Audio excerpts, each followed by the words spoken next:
ये हैं वो भारत के 5 हिंदू शासक जिन्होंने डंके की चोट पर इस्लाम कबूल किया। इनसे प्रभावित होकर लाखों लोग मुसलमान बन गए। भारत में इस्लामी साम्राज्य की स्थापना में इन हिंदू राजाओं का बड़ा योगदान रहा। भारत में इस्लाम कबूल करने वाले 5 हिंदू राजाओं की लिस्ट में पहला नाम जलालुद्दीन मोहम्मद शाह का आता है। ये बंगाल के राजा गणेश के बेटे थे। इस्लाम कबूल करने से पहले लोग इसे यदु गणेश के नाम से जानते थे।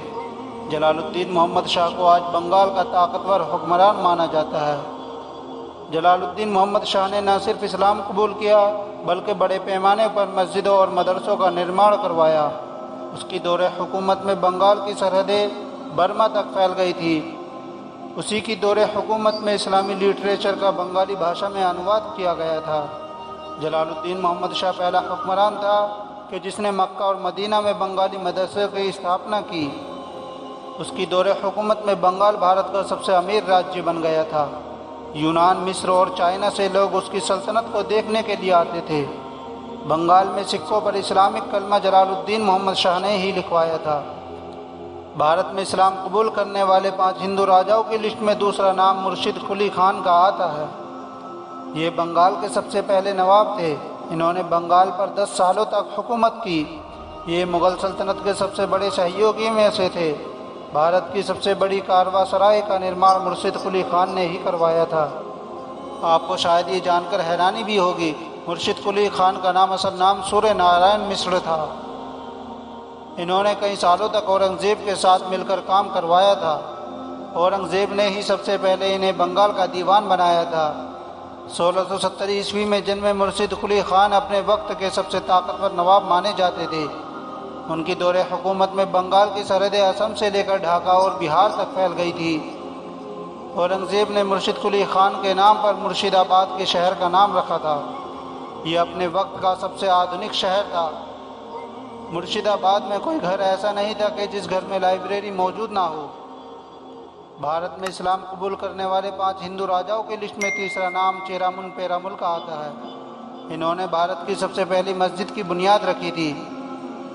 केरल के त्रिशूल जिले में बनी ये मस्जिद आज भी मुसलमानों के गौरव का प्रतीक मानी जाती है। चेरामुन पेरामुल का असल नाम रवि वर्मा था, जिसे भारतीय इतिहास में पेरामुल का आखिरी शासक माना है। ये भारत के उन चुनिंदा शासकों में से थे कि जिन्होंने आप सल्लल्लाहु अलैहि वसल्लम से मुलाकात की थी और उनके हाथों पर इस्लाम कबूल किया था। इतिहासकारों की माने तो हज़रत मोहम्मद सल्लल्लाहु अलैहि वसल्लम ने चेरामुल पेरामुल का नाम ताजुद्दीन रखा था। मक्का से वापस आने के बाद उन्होंने मस्जिदें बनवाई जो आज चेरामुल पेरामुल के नाम से जानी जाती है। मशहूर भारतीय वैज्ञानिक APJ अब्दुल कलाम अक्सर इस मस्जिद में आया करते थे। भारत में इस्लाम कबूल करने वाले 5 हिंदू राजाओं की लिस्ट में चौथा नाम राजा सोनपर पाल का आता है। ये कोटला के युद्धवंशी राजपूत राजा लखनलाल के बेटे थे और मेवात के सबसे बड़े शासक थे। इनका नस्ब 87वीं पुश्त के बाद श्री कृष्ण से जाकर मिलता है। राजा सोनपर पाल ने 55 ईस्वी में कुरान से मुतासिर होकर इस्लाम कबूल कर लिया था। इस्लाम कबूल करने के बाद उन्होंने अपना नाम नाहर खान रखा था और मेवात पर हुकूमत करते रहे।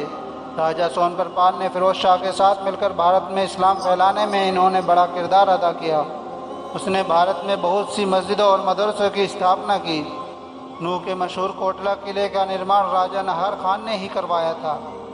भारत में इस्लाम कबूल करने वाले 5 हिंदू राजाओं की लिस्ट में 5वां नाम नसीरुद्दीन खुसरो शाह का आता है। 1277 में गुजरात में जन्मे खुसरो शाह ने इस्लाम कबूल करते ही तहलका मचा दिया था। उसने सबसे पहले अलाउद्दीन खिलजी को शिकस्त देकर दिल्ली पर हुकूमत कायम की और फिर कुछ ही महीनों में दिल्ली को इस्लाम का सबसे बड़ा केंद्र बना दिया था। नसीरुद्दीन शाह ने मदरसों और अस्पतालों की स्थापना की। उसे 14वीं सदी का सबसे साहसी सेनापति कहा जाता है। वो इस्लाम कबूल करने के बाद दिल्ली पर राज करने वाला पहला हिंदू शासक था।